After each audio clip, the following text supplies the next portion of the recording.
시편 22편 1절에서 21절 말씀입니다. 내 하나님이여, 내 하나님이여, 어찌 나를 버리셨나이까? 어찌 나를 멀리하여 돕지 아니하시오며 내 신음소리를 듣지 아니하시나이까? 내 하나님이여, 내가 낮에도 부르짖고 밤에도 잠잠하지 아니하오나 응답하지 아니하시나이다. 이스라엘의 찬송 중에 계시는 주여, 주는 거룩하시니이다. 우리 조상들이 주께 의뢰하고 의뢰하였으므로 그들을 건지셨나이다. 그들이 주께 부르짖어 구원을 얻고 주께 의뢰하여 수치를 당하지 아니하였나이다. 나는 벌레요 사람이 아니라 사람의 비방거리요 백성의 조롱거리니이다. 나를 보는 자는 다 나를 비웃으며 입술을 비죽거리고 머리를 흔들며 말하되 그가 여호와께 의탁하니 구원하실걸, 그를 기뻐하시니 건지실걸 하나이다. 오직 주께서 나를 모태에서 나오게 하시고 내 어머니의 젖을 먹을 때에 의지하게 하셨나이다. 내가 날 때부터 주께 맡긴 바 되었고 모태에서 나올 때부터 주는 나의 하나님이 되셨나이다. 나를 멀리하지 마옵소서. 환난이 가까우나 도울 자 없나이다. 많은 황소가 나를 에워싸며 바산의 힘센 소들이 나를 둘러쌌으며 내게 그 입을 벌림이 찢으며 부르짖는 사자 같으니이다. 나는 물같이 쏟아졌으며 내 모든 뼈는 어그러졌으며 내 마음은 밀랍 같아서 내 속에서 녹았으며 내 힘이 말라 질그릇 조각 같고 내 혀가 입천장에 붙었나이다. 주께서 또 나를 죽음의 진토 속에 두셨나이다. 개들이 나를 에워쌌으며 악한 무리가 나를 둘러 내 수족을 찔렀나이다. 내가 내 모든 뼈를 셀 수 있나이다. 그들이 나를 주목하여 보고 내 겉옷을 나누며 속옷을 제비 뽑나이다. 여호와여, 멀리하지 마옵소서. 나의 힘이시여 속히 나를 도우소서. 내 생명을 칼에서 건지시며 내 유일한 것을 개의 세력에서 구하소서. 나를 사자의 입에서 구하소서. 주께서 내게 응답하시고 들소의 뿔에서 구원하셨나이다.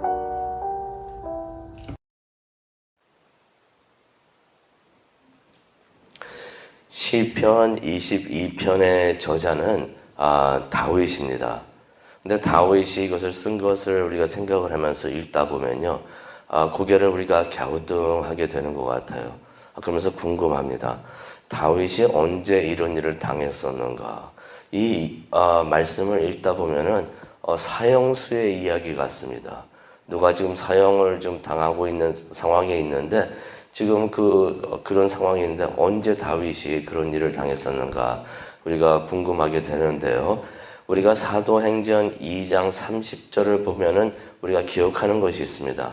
성경은 다윗을 선지자라고 표현을 합니다. 여기서 말하는 선지자라는 것은 예언자라는 의미가 있는데요.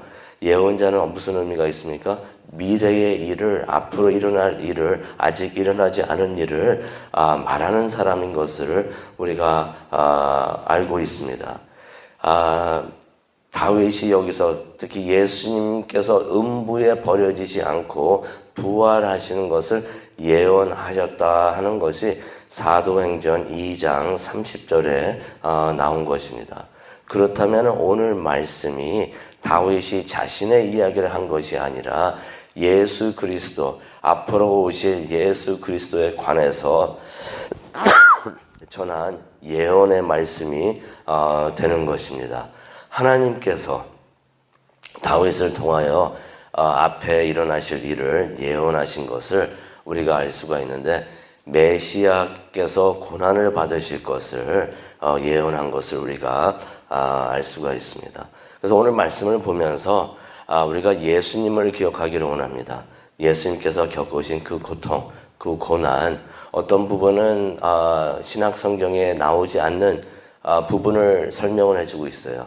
이것을 보면서 예수님의 심정이 이러했겠구나라고 우리가 생각을 해볼 수가 있는데, 그것을 우리가 한번 생각을 해보면서 예수님께서 짊어지셨던 그 십자가의 무게를 우리가 한번 헤아려 보기를 원합니다. 1절을 우리가 보시기를 원하는데요. 1절을 보니까 이런 말씀이 있습니다. 내 하나님이여, 내 하나님이여, 어찌 나를 버리셨나이까. 잘 알고 계시죠? 이 말씀은 예수님께서 십자가에서 아람어로 외치셨던 말씀입니다. 마태복음 27장 46절에도 나오는 말씀인데요. 이걸 아람어로 외치셨습니다. 엘리 엘리 라마 사박다니라고서 예수님께서 외치셨던 말씀이셨는데요.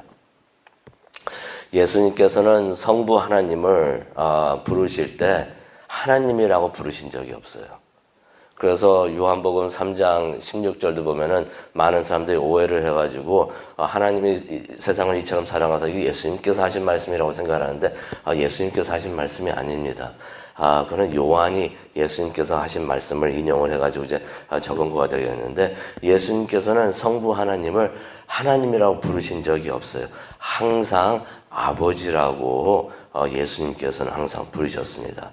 하지만 여기에 와서 마태복음 27장 46절에 와서도 하나님을 나의 하나님이라고 예수님께서 부르시는데, 그것은 하나님을 예수님께서 하나님을 나의 하나님이라고 부르시는 것이 아니라 시편 22편 1절을 인용을 하시면서 그 전에 예언되었었던 그러한 말씀을 예수님께서 이루시는 것을 우리가 볼 수가 있습니다.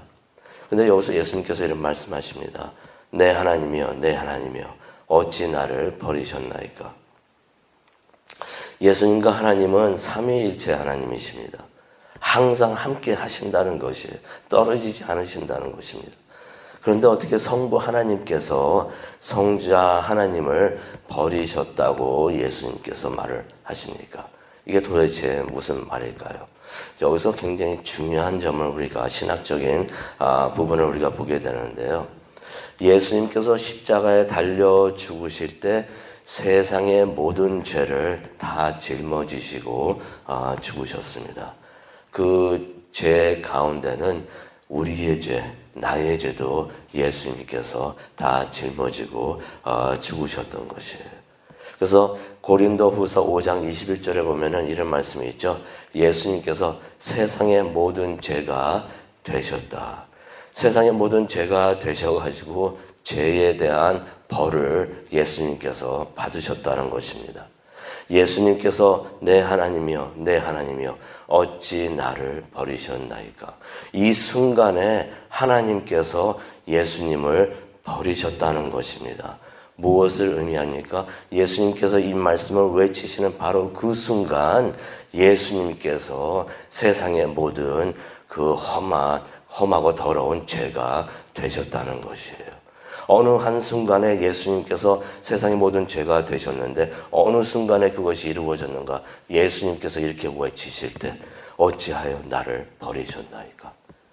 왜냐하면은 죄의 결과는 죽음입니다.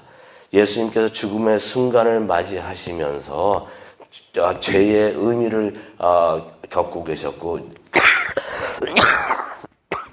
죄송합니다. 죽음이라는 것을 겪으셨던 것이에요. 죽음이라는 것은 하나님이 계시지 않는 것을 의미를 합니다. 하나님은 어디에나 다 계시는데 하나님이 계시지 않는 곳이 있으니 그것이 바로 죽음인데, 죽으면 하나님이 계시지 않으니까 그것이 마치 지옥같이 느껴지는 것이에요.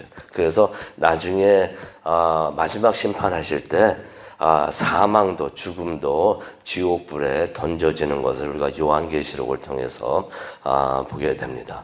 그러면서 1절을 우리가 계속 보겠는데요.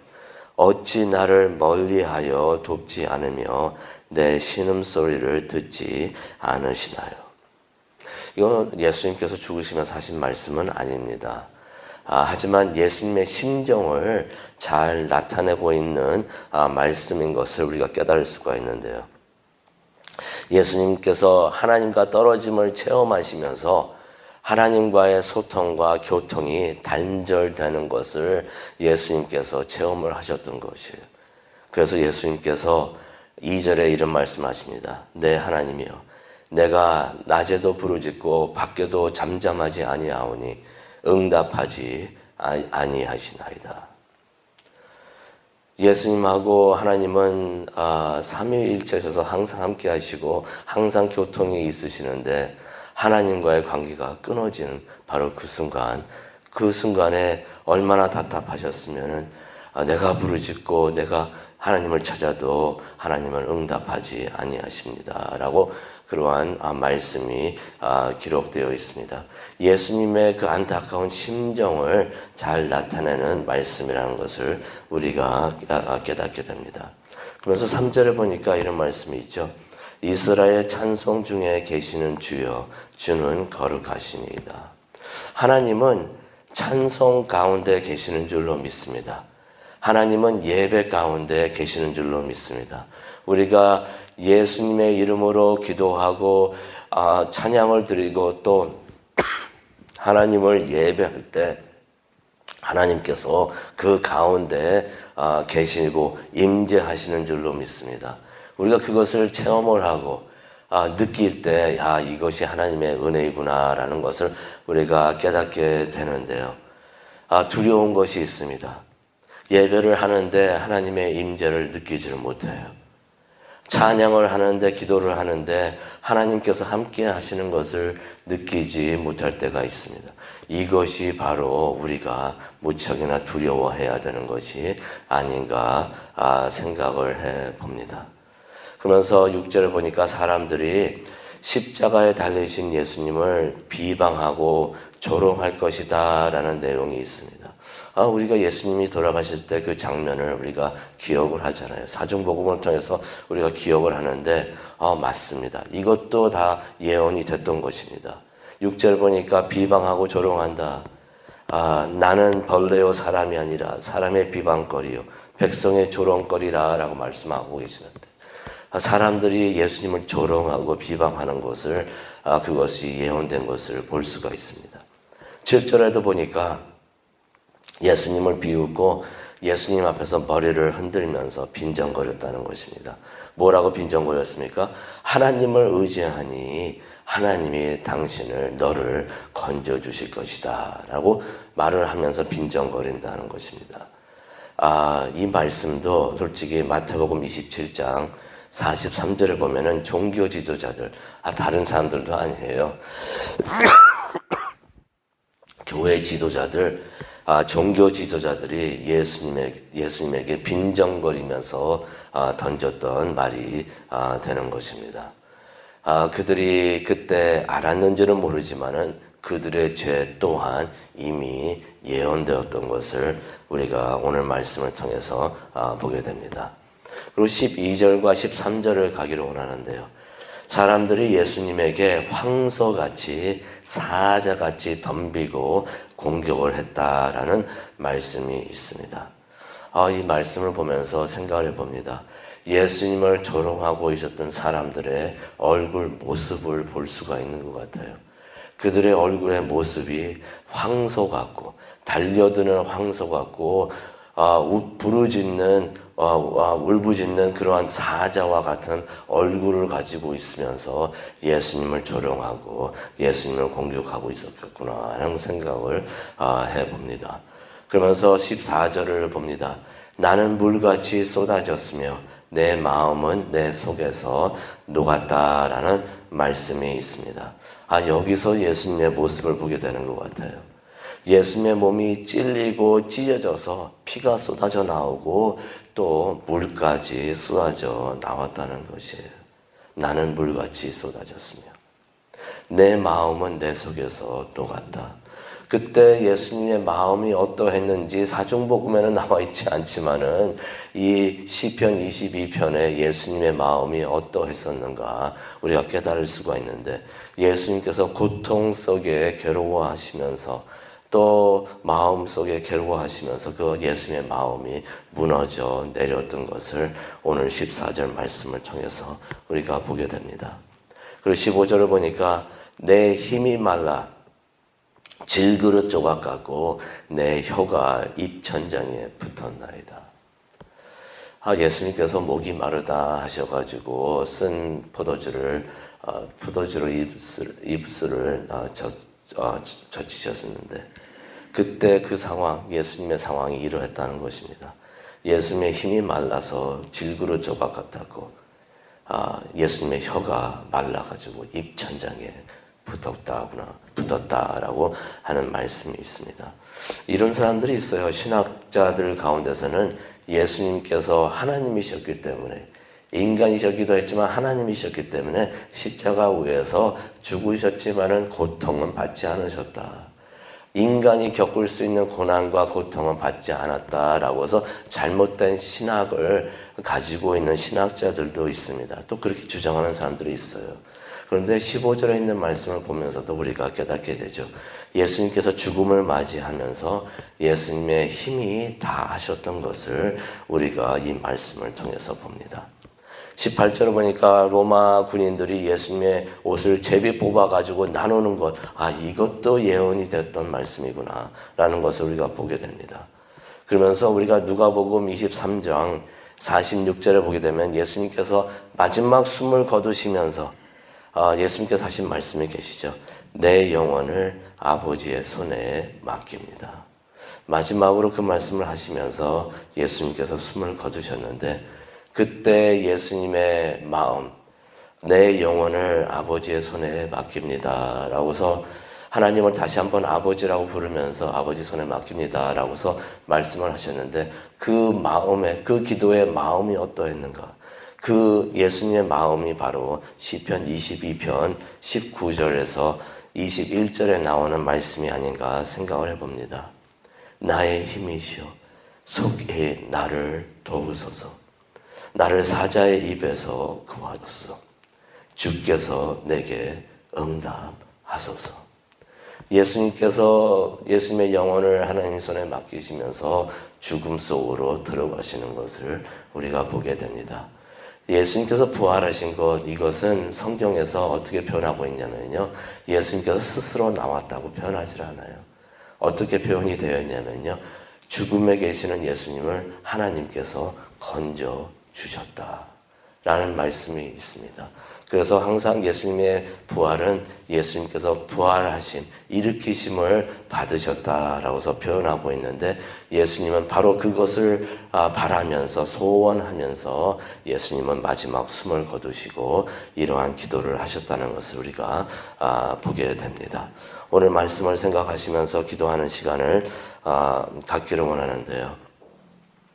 우리도 그럴 때가 있습니다. 우리가 많이 힘들고 어려운 상황에 있으면서 왜 나는 이러한 상황에 있을까?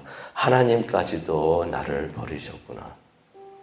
하나님께 기도를 하는데 하나님께서 응답을 안 해주시는 것 같아요.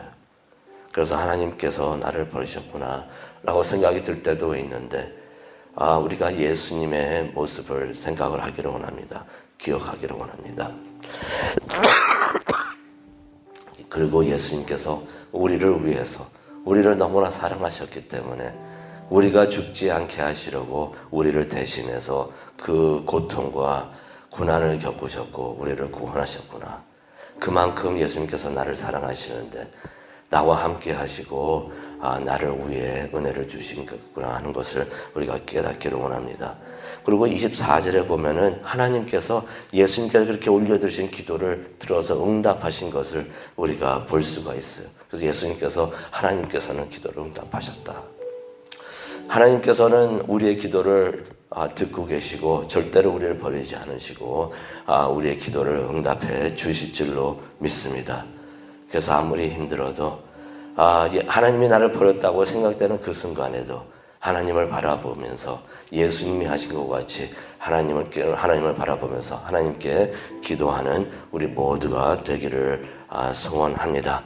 그러한 시간이 되기를 함께 기도하며 성령님께서 함께 하실 줄로 믿습니다. 우리 다 함께 기도하시겠습니다. 사랑하는 주무신 하나님 아버지 감사합니다. 예수님께서 우리를 위하여 죽으신 그 십자가를 생각하면서 그 십자가를 너무나 그냥 가볍게만 생각을 했었는데 럭키 참 정도로 생각하면서 주머니에 가지고 다니면서 그냥 나에게 행운을 가져다주는 그러한 십자가이구나 라고만 생각을 할 때가 많이 있었었는데 그 십자가의 무게를 다시 한번 말씀을 통하여 깨닫게 해주시니 감사합니다.